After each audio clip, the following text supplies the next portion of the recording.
The chime of crystal, pure and ringing, cut through the cozy hum of our holiday table. My mother tapped her glass, and her face blossomed into that very same, well-known to me since childhood, carefully curated jewel of a smile, wide, radiant, and unmistakably signaling that all attention must immediately rush to Sandy. "My sister's wedding was simply magnificent," she announced loudly, and her voice sounded like the final chord in a meticulously planned symphony. And then her gaze, warm yet probing, smoothly shifted to me. "So, Taya, when is it your turn?" Before we continue, I'm very curious. What country are you from, dear listeners? Write in the comments where you're listening from. And now we continue. In response, a subdued, approving chuckle came from a few relatives at the table. My father, at that moment, was carving the turkey with incredible, almost surgical diligence, as if the fate of the entire universe depended on the neatness of the next cut. And Sandy? Sandy didn't utter a single word. She just looked at me with her clear, calm gaze in which I, like an experienced cartographer, could read the entire familiar map of our family relationships. Still too cautious, still meticulously measured. I slowly put down my fork, and its metallic clink against the porcelain plate sounded unexpectedly loud in the ensuing silence. "I said I already have my own wedding," I stated, my voice even and clear, without a shadow of a doubt. "You all should have received the invitations." A silence fell over the room. But it wasn't just a pause in the conversation. It was a thick, almost tangible substance that had absorbed all sounds, the crackling of the fireplace, the ticking of the clock, even the beating of my own heart. It pressed on the eardrums, on the lungs, and through this ringing emptiness, my father's stifled, bewildered whisper broke through. We never received them." It was at that moment that I reached for my bag, a simple leather bag that had been a silent witness to my other, real life. And in that simple, insignificant movement of my hand, in that intention to present tangible proof, lay the entire mystery. All that they had ignored for years and turned away from, finally, relentlessly and irrevocably, surfacing like an ancient leviathan from dark waters. Even in childhood, at that age when the world is just beginning to form into understandable patterns, I learned with astonishing speed that our family worshipped the idol of symmetry. Not the chaotic living symmetry of nature, but a calculated, cold one, built for perfect photographs and gilded frames, for impeccable life milestones and equally impeccable stories told with solemnity to other people. And in every one of these carefully directed stories, Sandy was invariably in the spotlight, the shining center of the universe around which everything else revolved. In childhood, it didn't cause me pain. I naively believed that was the order of things in any family. One child shines, dazzling everyone with their light, and the other tactfully retreats into the shadow, clearing the space. However, by the time Sandy and I crossed the threshold of adolescence, this once harmless pattern ceased to be just a regularity.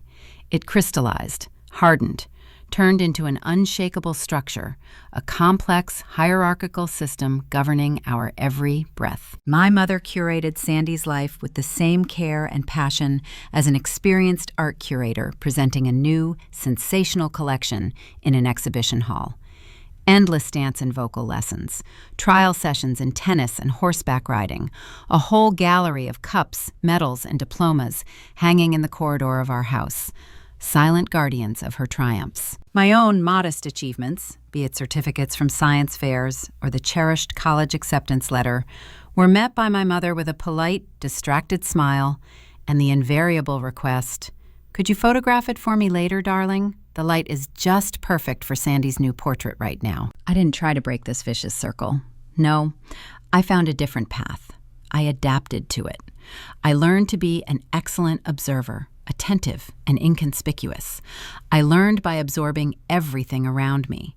I learned to anticipate the desires and moods of others so as never to be in their way. And I also learned to survive quietly, without drawing unnecessary attention to myself, turning into a masterful drafter for the glossy book of our family's life. But Seattle changed me. My move, just a 3-hour drive from my hometown, wasn't a loud rebellion or a scandalous escape. For my soul, starved for air, It became a breath of pure, life-giving oxygen. There, far from the calculated symmetry of my parents' home, I began to build my own life. I consciously chose a small but cozy apartment with tall windows that overlooked not a perfect lawn, but a living, breathing city. I surrounded myself with stacks of research notes scattered around the house, and every morning began with the aroma of coffee that Ethan brewed with unwavering care, its scent seeping into the fabric of my shirts, becoming the password to my new world. My work, a meticulous analysis of water and environmental data, might not have impressed the people my mother so desperately sought to dazzle, but it had real meaning. It had a profound, hard-earned meaning for me. And Ethan saw in me what my own family hadn't even tried to discern. He didn't just listen when I spoke, he truly heard. He paid attention to the smallest details, the nuances in my voice, the shadows in my eyes. And he remembered things, the little stories I told him, my minor preferences, my quiet fears. His family, simple and boisterous, noticed me too. Not because I was desperately trying to prove something to them or serving as a decoration for them, but because they cared. They were interested. When Helen, Ethan's mother, hugged me for the first time, I instinctively braced for that brief, formal touch my mother always limited herself to, a ritualistic hug like closing a dresser drawer after confirming the contents were in place. But Helen didn't let go. Her hug wasn't a check, it was a refuge. It lasted just long enough for me to feel the warmth emanating from her and the simple, unshakable confidence it instilled in me. She asked about my work, not out of politeness, but with genuine interest, and, to my astonishment, remembered details I had mentioned in passing months ago. Robert, her husband, remembered too. They weren't perfect, these people. Their lives had their own cracks and rough edges, but they were present, fully, wholly, without a hidden agenda.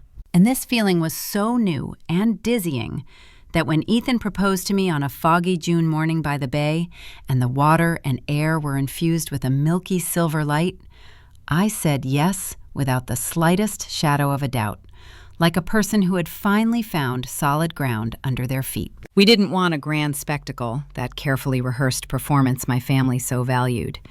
We chose a small wooden chapel right at the water's edge, invited only that narrow circle of people who knew us truly, not by our glossy facades, but by our living, real losses and joys. Everything was simple and genuine, from the wildflowers in the vases to the sincere, heartfelt words.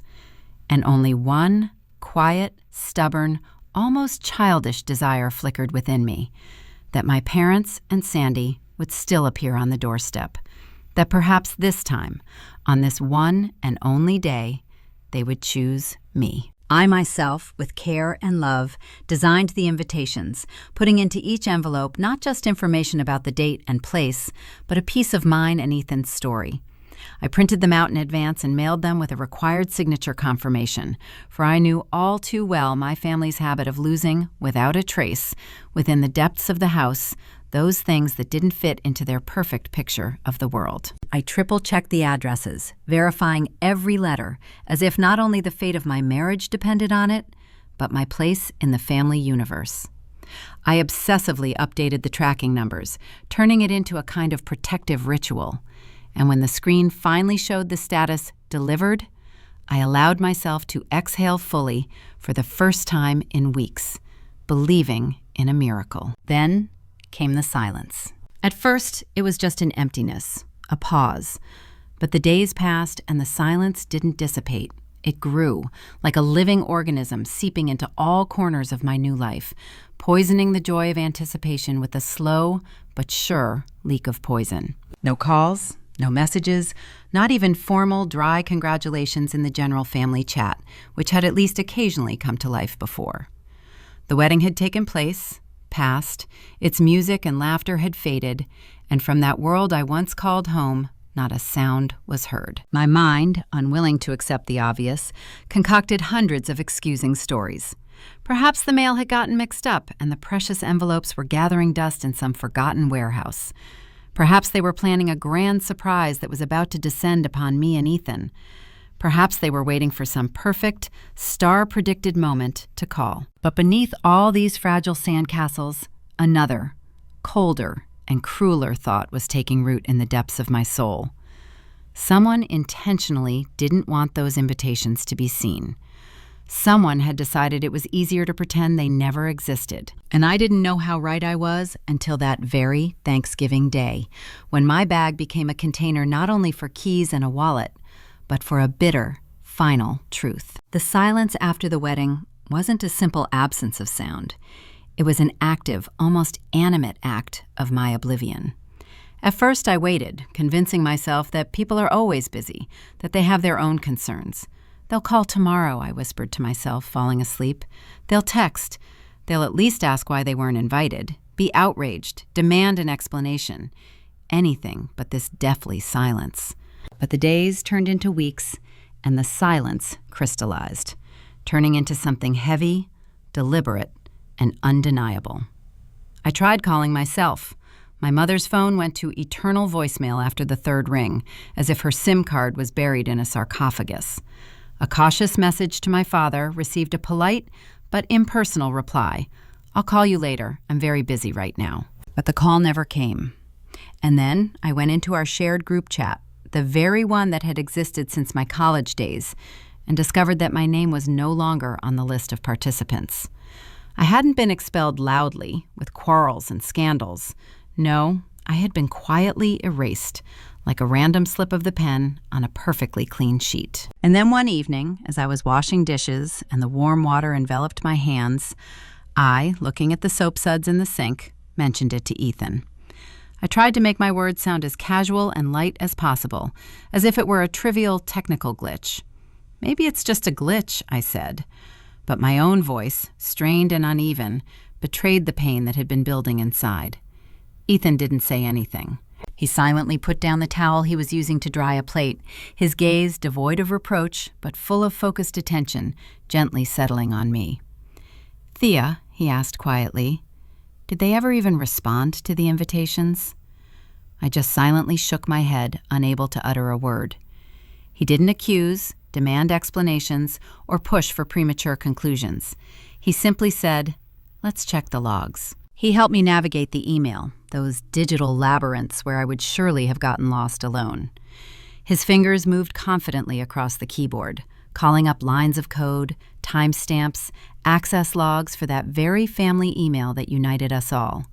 And there they were, relentless as a verdict. One invitation notification had been opened, and then deleted and permanently erased. The timestamp was undeniable, leaving no room for excuses. It wasn't a system failure. It wasn't simple forgetfulness. Someone had made a conscious, deliberate effort to ensure that no one, absolutely no one, saw my message.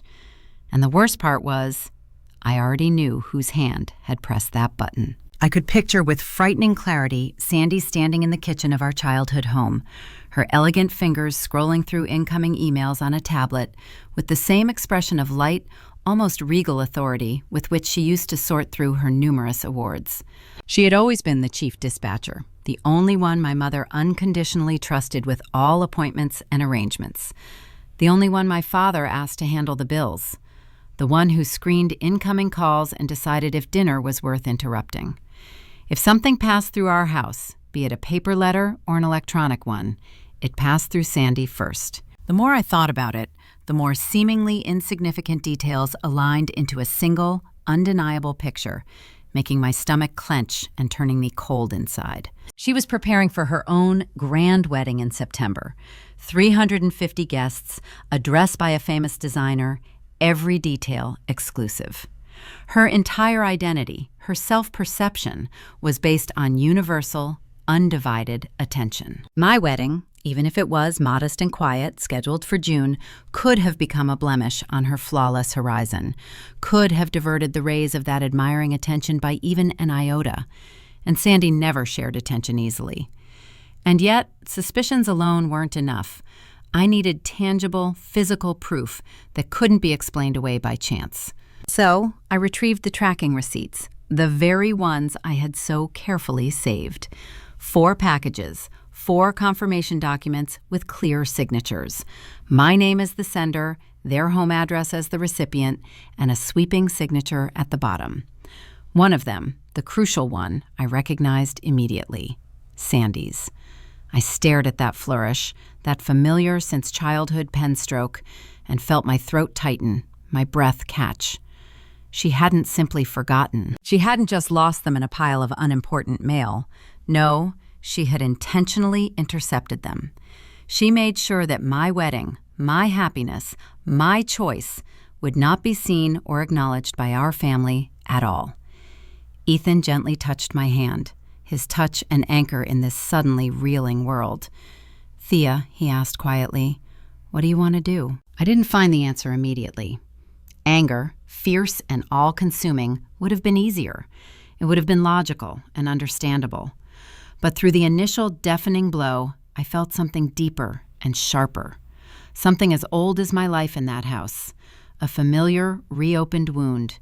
That very emptiness that had always gaped between me and them. What do you do when the people you love, those whose recognition you crave most in the world, prefer not to see you? Prefer to erase you from their reality, just to avoid disturbing the perfect order they have built? Thanksgiving was approaching, and the air already carried that special scent of fallen leaves, cinnamon, and pretense that always accompanied this holiday in my family. I almost missed it, almost allowed myself to sink back into the familiar numbness, letting them continue their elegant performance, for which there was simply no role for me. But it was this pretense, this age-old tradition of pretending inconvenient things don't exist, that had created this painful, ugly mess in the first place. So this year, I made a different choice. I didn't put on the mask of compliance. I went to their celebration, bringing the truth with me, heavy, inconvenient, and as integral to the occasion as the feast itself. Thanksgiving at my parents' house always looked flawless from the outside. A snow-white tablecloth without a single wrinkle, family silver polished to a mirror shine, a tall candle in the center of the table flickering with a steady, almost theatrical light, as if straight out of a glossy magazine. But as soon as I crossed the threshold, I felt the old, unspoken tension descend upon my shoulders like a familiar but unloved coat being forced on me against my will. Sandy was already posing for photographs by the fireplace, her posture perfected to a T, her husband dutifully adjusting a strand of her hair as if they were posing for an expensive greeting card. My mother was fussing over the turkey, but her voice, ringing and full of pride, was addressed to everyone present, listing the minutest details of Sandy's September wedding as if reading a decree. My father was mechanically filling wine glasses, and in his eyes, even on this festive evening, one could read the familiar, accumulated weariness of years. Not a single person asked how I was doing. No one uttered a word about the wedding they had all missed, the event that had forever changed my life. I sat down at the table directly across from Sandy. She didn't look at me. She didn't need to. Her silence was more eloquent than any words. Silence can be as powerful a performance as a loud speech, and she had always been a virtuoso in that art. The dinner began to the accompaniment of the usual rehearsed praises for Sandy's dress, the sophistication of her venue, the impressiveness of her guest list, and her brilliant connections. Every sentence uttered at the table was a silent but distinct reminder. They came to her again and again, without a second thought, while they hadn't deigned to acknowledge a single, smallest detail of my own, so important to me, day. And then my mother, beaming, tapped her spoon against the crystal glass. "My sister's wedding was magnificent," she announced joyfully, and her gaze momentarily slid over Sandy's face, as if seeking and finding silent confirmation there. And then her eyes turned to me. "So, Taya, when is it your turn?" Around the table, as if on cue, a subdued, approving chuckle arose. Even the carving knife in my father's hand hesitated for a moment in the air, as if unsure which side to take now. Sandy didn't lift her gaze from her plate. Too quiet, too cautious. And that silence told me everything I needed to know. For years, all my life, I would have laughed along with everyone, letting that poisonous jab slide under my skin, pretending it didn't hurt. But not this time. Not after everything they had so diligently buried in silence. I slowly, with deliberate care, set down my fork. The clink of the cutlery against the edge of the plate sounded unexpectedly loud. "I already have my own wedding," I said in an even, calm voice, without a single note of tremor. 6 months ago. The change in the room was instantaneous, as if all the air had been sucked out in one go. That familiar ringing silence from my fantasies descended. I waited a little, let that silence grow and penetrate the very consciousness of everyone at the table, and then added, looking straight into my mother's eyes, "You received the invitations." Forks froze halfway to mouths. Eyes widened in shock. My mother's artificial wax-like smile vanished, replaced by a mask of confusion and incomprehension. My father blinked several times, as if trying to clear his hearing and make sure he had heard correctly. And Sandy's face opposite me didn't flinch a single muscle. And that meant only one thing. She knew exactly where this was going and understood that it was no longer in her power to stop it. "Thea," my father began cautiously, almost pleadingly, and his voice held genuine, bewildered puzzlement. "We never received any invitations." There it was, the final chord in their collective symphony of lies. The habitual, almost reflexive deflection. The story they had rehearsed for so long that they had ceased to realize where truth ended and fiction began. But the moment those words left his lips, I felt something within me finally and irrevocably calm down. It wasn't anger, not a thirst for revenge, but a cold, crystalline clarity that pierced me like a beam of light in a dark room. "I thought you'd say that," I replied quietly, and my voice sounded surprisingly even and firm. I leaned down to my bag at my feet and, with a movement that was unhurried, devoid of any drama, retrieved my phone from it. It lay in my palm, a cold and silent witness, and then I placed it on the snow-white tablecloth, right between the crystal glass and the silver fork. The screen lit up, its bluish light reflecting oddly in the facets of the glasses, the candle flame cutting its edge like a sharp blade. All eyes at the table, as if at the wave of a conductor's baton, fixed on that small rectangle. In that moment, I was crossing an invisible but ever-present boundary, a boundary I had never dared to draw before. This was the moment I stopped letting them rewrite my reality. And as I tapped the screen to open the folder with the saved receipts, the truth rose in my chest in a mighty, unstoppable wave, ready to finally crash down upon this fragile, lie-built world. The moment my thumb touched the sensor, the room changed. Quietly, without chaos. A silence fell, ringing and oppressive, like the ominous stillness that descends on the coast before a storm sweeps everything away. The receipts opened on the screen in a neat, columned list. 4 deliveries, 4 signatures, all marked with the ruthless "received." I zoomed in on the first one and turned the phone so that everyone sitting at the table could see this digital evidence. The confident, sweeping signature at the bottom was unmistakably recognizable. Sandy. Mom gasped softly, and her hand, as if in slow motion, flew to her mouth, trying to push back that escaped cry of horror. Dad leaned forward sharply, peering at the screen as if he needed to see the proof up close, otherwise his brain refused to believe its authenticity. Ryan, Sandy's husband, froze in his chair, his gaze panicking, darting from the phone to his wife, as if he suddenly realized he had been living all these years with a stranger who spoke a language he didn't understand. And Sandy didn't move. Her face, that always flawless, rehearsed mask, didn't even twitch. I could feel my pulse throbbing in my fingertips, but my voice, when I spoke, was calm. Deadly calm. "They were delivered on the 23rd of April, I said, enunciating every word. All 4 invitations, signed for by Sandy. Again, a deathly silence hung in the room. But this time it wasn't the shock of surprise. It was an exposure, heavy and undeniable. "Thea," my father whispered again, and his voice now held not bewilderment, but a desperate attempt to find a loophole. This must be a mistake." "It's not a mistake," I cut him off, moving to the next screenshot. "This is the Postal Service tracking log. Priority mail. Signature required. All confirmed. All delivered." I made a small, measured pause, letting these facts settle in everyone's consciousness, and then added quietly, but so that everyone could hear, "and all intercepted." Mom shook her head, her movements becoming sharp, almost hysterical. No, this is nonsense. Sandy would never. Oh, stop, I interrupted her softly but inexorably. Not rudely, just stating a fact. You keep saying what Sandy would never do, but you never see what she actually does. That struck a nerve. My mother froze as if turned to a pillar of salt, her hand still resting on Sandy's arm, powerless and trembling. Ryan, who had been maintaining a bewildered silence until now, finally asked quietly but very clearly, looking at his wife, "Sandy, did you sign for these?" Sandy blinked. Not slowly, not thoughtfully, but quickly and mechanically, as if trying to shake off the annoying cobweb of reality and regain her previous, flawless composure. "I don't remember. Sometimes I collected the mail, but I didn't see any invitations." I remained silent.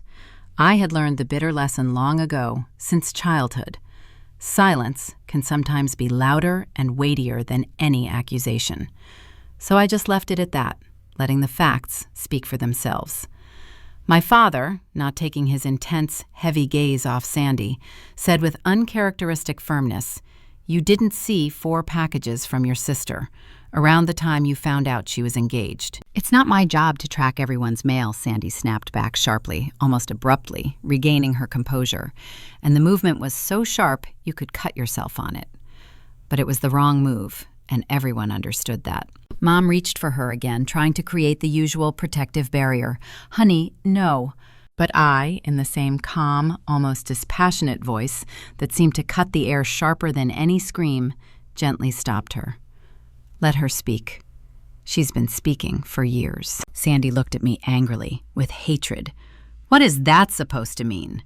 I didn't answer that question directly. Instead, I swiped the screen, opening the last decisive screenshot, the email activity log that Ethan had helped me access.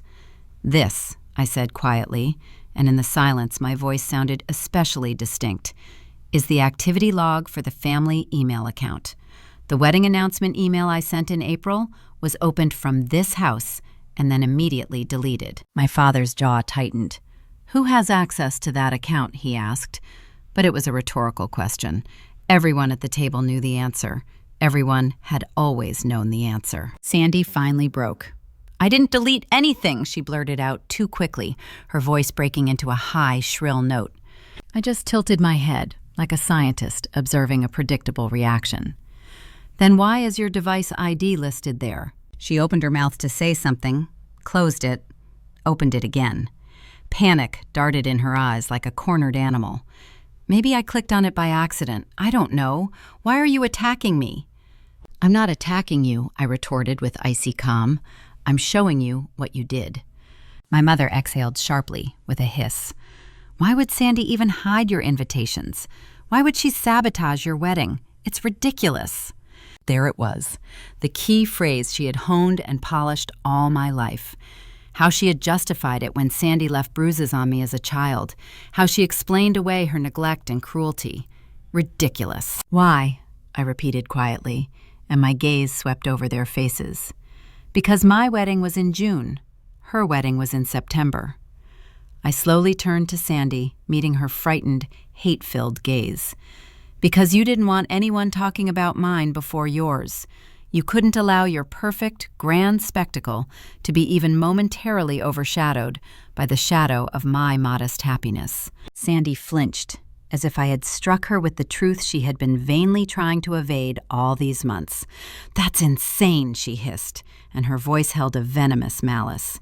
"You always twist everything to make me look bad. You've always been the victim, haven't you?" "No," I said, and my voice was even, without a shadow of doubt, enunciating every syllable. "You did this yourself." Ryan's chair scraped back loudly as he abruptly stood up. His face, usually so calm, was contorted with a mixture of disbelief and growing horror. "Sandy," his voice trembled, "is this true?" She stared at the folded napkin in front of her, her breathing becoming uneven, ragged. She choked, and suddenly her voice broke into a high, shrill note full of long-held bitterness. Everyone always thinks Taya is so innocent. She never needs anything. She never wants anything. She doesn't ruin anything for anyone. She just exists and makes everyone feel... She didn't finish, but I quietly, almost to myself, finished for her. Makes everyone feel guilty, feel worthless, feel like she doesn't even have to try. Aha! There it was, the real confession, breaking through years of carefully constructed facade. A confession not just to the stolen invitations, but to every year that preceded them, to every drop of envy that had poisoned her soul. I leaned back slightly in my chair, watching her with a cold, analytical calm. So you hid my wedding because... I made a tiny but devastating pause. Because it was quiet? Because mine and Ethan's happiness, our small, real love, wouldn't compare to your 6-tiered cake and hired string quartet? That's not it, she exhaled. But the truth was already hanging in the air, thick and suffocating, like smoke after a fire.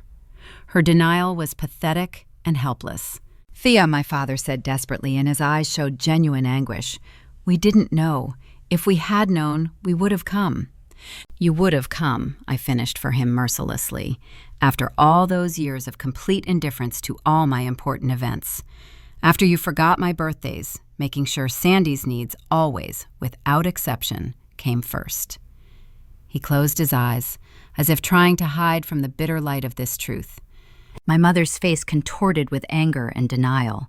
You can't put all the blame on us. We did everything we could. No, I objected, and my heart at that moment felt like a cold, polished stone. You did everything you could for Sandy. For me, you did the bare minimum necessary for appearances and called it fairness. Sandy slumped sharply, almost despondently. Even she, with her sophisticated mind and years of practice, couldn't justify this. The weight of decades, of my entire life pressed on my chest. But it was no longer pain. It was a strange, almost liberating clarity. I looked around at each of them, these people whom I had silently, desperately begged for years to see me, the real me. And finally, I told the whole truth. I didn't lose my family tonight, I said, and my voice was quiet, but audible to the farthest corner of the room. I just stopped pretending that I have one. Mom gasped as if I had hit her. Thea, don't you dare say that. Why? I asked, shrugging. Because it ruins the beautiful story you've been building so carefully? The one where Sandy is perfect, Dad is neutral, you're the peacemaker, and I am the problem to be ignored? Nobody said you were a problem, Dad whispered, and his voice held genuine pain. You didn't need to say it, I replied softly. You showed it. Again and again. Ryan leaned back in his chair, his gaze empty. He seemed to be watching the fragments of his perception of his wife and her family assemble into an ugly, unrecognizable shape. Sandy, finally broken, whispered, Thea, please. And in that one word, in that please, echoed years of fear, guilt, and the sudden, deafening realization that she had finally lost control of the narrative. I slowly stood up, pushing my chair back with a quiet but distinct scrape. I will no longer ask for a place at this table, I declared. And there was no malice in my words, only finality. I will no longer beg you to come to me. I will no longer pretend that Sandy's choices don't hurt me. And I will no longer accept your silence as anything other than consent to what was happening. I slowly exhaled, and in that exhale, something more than just air left. The weight of many years departed, giving way to a strange, almost weightless emptiness. I'm done, I said, and those 3 words sounded like the final period in the long, convoluted sentence of my former life. My father also stood up, his face pale and bewildered. He reached out a hand to me as if across a suddenly formed chasm. Thea, don't go. We can talk. We are talking, I replied. And for the first time, and perhaps the last, my voice within these walls sounded absolutely on my terms, without a shadow of a request or an apology. Right now, we are talking, but you are listening for the first time. My mother's eyes filled with tears, but now I saw in them not remorse, but only despair at losing control over the familiar script. "We can fix this." "You can't fix what you've refused to acknowledge for years," I retorted, picking up my coat from the rack and feeling with every movement, with every centimeter of fabric on my shoulders, how I was becoming lighter and freer. "And you refused. For years." Putting on my coat, I headed for the exit, and on the way, my hearing caught fragments of the world I was leaving behind. Sandy's quiet, stifled sob, broken and helpless. My mother's muttering, in which she, like an incantation, repeated my name, pleading for me to return to the role of an extra. And finally, my father's voice, sounding with unaccustomed bitterness. "We should have checked, we should have asked." But their belated remorse was no longer my concern or my responsibility. I opened the heavy oak door, and a stream of cold night air, smelling of freedom and rain, rushed into the house. I stopped on the threshold, on the very border of two realities, just long enough to utter my final words, addressing not anyone in particular, but to this entire constructed illusion as a whole. "You didn't miss my wedding. You chose not to see it." Then I stepped out, letting the door close slowly and silently behind me. Quietly, without a theatrical slam, just securely and finally. It was a clear, drawn, final line, and the ensuing silence, for the first time in my life, belonged only to me. Ethan opened the door to our apartment before I even reached it, as if his heart was always tuned to the rhythm of my steps. He needed only one look at my face, not at the tears, which weren't there, but at the new, unfamiliar expression of peace, to ask not a single question. He simply opened his arms and held me, tightly and silently, until the last tremor subsided in my soul, until I stopped feeling like a guest in my own life. No questions, no judgment, only his unconditional presence, something my birth family had never been able to give me. The next morning, his parents invited us for a simple, unpretentious breakfast. There were no ceremonies, no pity in their eyes, only warm food, genuine, easy conversation, and that attention which didn't need to be earned, fought for, or shared with anyone else. Helen, finishing her coffee, squeezed my hand in hers and said quietly, but in a way that every word resonated within me with warmth, "You are family here, not because you married my son, but because you matter to me yourself." A week later, Sandy sent a long, verbose letter full of therapeutic cliches and cautious, measured phrasing in which she admitted to even more than I had expected. I read it from beginning to end, every paragraph, every justification, and didn't reply with a single line. My father started calling every few days, his voice timid, his attempts to build a bridge, small, uncertain steps. I let him try. And then he found one of my wedding invitations, securely tucked away in a storage box in the garage. Tangible proof of everything I already knew. Without comment, without attempts to explain anything, he quietly forwarded it to me. That silent message was the closest thing to a sincere apology he was apparently capable of. My mother never contacted me. And for the first time in my life, that absence, that deafening silence from her, didn't feel like an open bleeding wound. It felt like a final, exhaustive answer to all my unspoken questions. I used to believe devoutly that family is what you protect, no matter the cost. That fortress you never leave under any circumstances. But now, standing in my home, filled with the sound of Ethan's laughter as he cooks dinner in the kitchen, and checking in with friends who choose me every day simply because I am me, I finally understood the simple and liberating truth. Family isn't those who share your blood. It's those who come when you call. It's those who listen, even when you are silent. It's those who stay when everyone else leaves. And sometimes, the bravest and most healing thing you can do in this life is to simply walk away, without looking back, from the people who, over all these years, never learned to truly hug you.